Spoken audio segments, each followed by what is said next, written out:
మరీబు కెన్యాస్ kitchen. ఈ రోజు కెన్యాస్ kitchen లో మన వంట అక్క చేసిన కమ్మనైన టమోటా రైస్. నేను ఎప్పుడు ఇండియా వెళ్ళినా మా సిస్టర్ అయితే ఈ టమోటా రైస్ చేసి పెట్టిద్ది. నాకైతే ఈ టమోటా రైస్ చాలా చాలా ఇష్టము. అసలు ఏం వేసిద్దో తెలియదు కానండి, అమృతం అమృతం ఉన్నట్టు ఉంటది. ఈ రోజు ఆ అమృతం సీక్రెట్ ఏదో చూసేద్దాం. అదేనండి, టమోటా రైస్ ఎలా చేయాలో చూపిస్తాను రండి. ముందుగా అయితే ఒక 10 టమోటాలు తీసుకొని ఇలా ఉడకబెట్టేసింది. ఇలా వేడి నీళ్ళలో ఉడకబెట్టిన టమోటాలని ఇలా తొక్క తీయమని చెప్పి నాకు తొక్క తీసే బాధ్యత నా చేతుల్లో పెట్టింది. వాటి తొక్క తీసే లోపల నా తొక్క ఊడిపోయింది, అంత వేడిగా ఉన్నాయి అవి. టమోటా తొక్కని చల్లారినా కూడా తీయొచ్చు, నాలాగా వేడి మీద ఉన్నప్పుడు మాత్రం తీయకండి, కాలిపోద్ది. ఇలా నేను తొక్క తీసిన టమోటాలని ఇలా మిక్సీలో వేసి మంచిగా మెత్తగా గ్రైండ్ చేసింది. జ్యూసీగా గ్రైండ్ చేసుకున్న టమోటాలని పక్కన పెట్టుకోవాలి. ఇప్పుడు రైస్ కి main ingredient juice, tomato juice ready అయిపోగానే ఇక్కడ వాటికి తిరగమాత కోసం ఆనియన్స్ చపచపా కట్ చేసేస్తుంది. ఇక్కడ అదే చేత్తో 2 పచ్చిమిరపకాయలు కూడా నరికేసింది. అలాగే ఒక 2 టమోటాలు చిన్న చిన్న ముక్కలు చేసేసింది.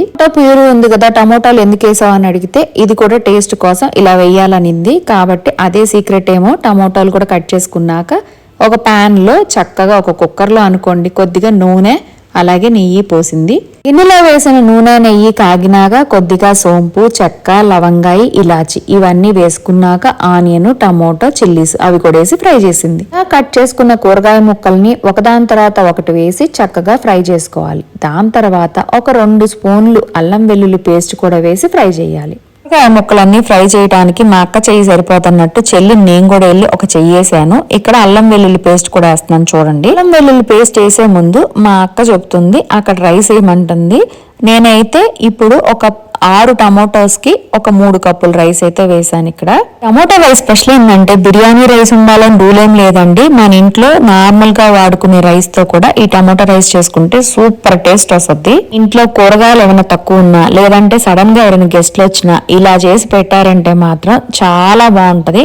ఒక్కసారి ఇలా చేసి చూసుకోండి, మీరే నాకు కామెంట్ సెక్షన్ లో కామెంట్ చేస్తారు చాలా బాగుందని. మా సిస్టర్ చేసే చాలా రెసిపీల్లో నాకు ఫేవరెట్ రెసిపీ అయితే ఇదే. ఇప్పుడు కొంచెం సాల్ట్ వేస్తుంది, సాల్ట్ వేసి మళ్ళీ ఫ్రై చేస్తుంది వాటన్నిటిని. ఇక కారం కూడా వేసింది. ఉప్పు కారం మాత్రం మీ టేస్ట్ కి తగ్గట్టు వేసుకోండి. దాని తర్వాత మనం ముందుగా గ్రైండ్ చేసి పెట్టుకున్న టమోటా ప్యూరీ ఉంది కదా, అది కూడా వేసి మంచిగా ఉడకనిస్తుంది. టమోటా ప్యూరీ చక్కగా ఉడికినాక మనం ముందుగా కడిగి పెట్టుకున్న రైస్ ఉంది కదా, అది కూడా వేసి ఒక 2 నిమిషాలు ఫ్రై చేసుకోవాలి.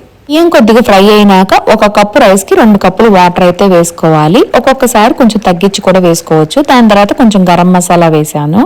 అంతే, సింపుల్ అండ్ టేస్టీ అన్ని వేడి వేడి టమోటా రైస్ అయితే రెడీ అయిపోయింది. ఇక లాస్ట్ లో ఒక 2 స్పూన్లు నెయ్యి వేసింది పైన టేస్ట్ కోసం. మా అక్క చేసిన అమృతం లాంటి టమోటా రైస్ రెసిపీ మీకు నచ్చితే లైక్ చేయండి. మీ ఫ్రెండ్స్ కి ఎవరికైనా ఉపయోగపడుతుంటే షేర్ చేయండి. సబ్స్క్రైబ్ చేసుకోండి. నెక్స్ట్ వీడియోతో మళ్ళీ కలుద్దాం.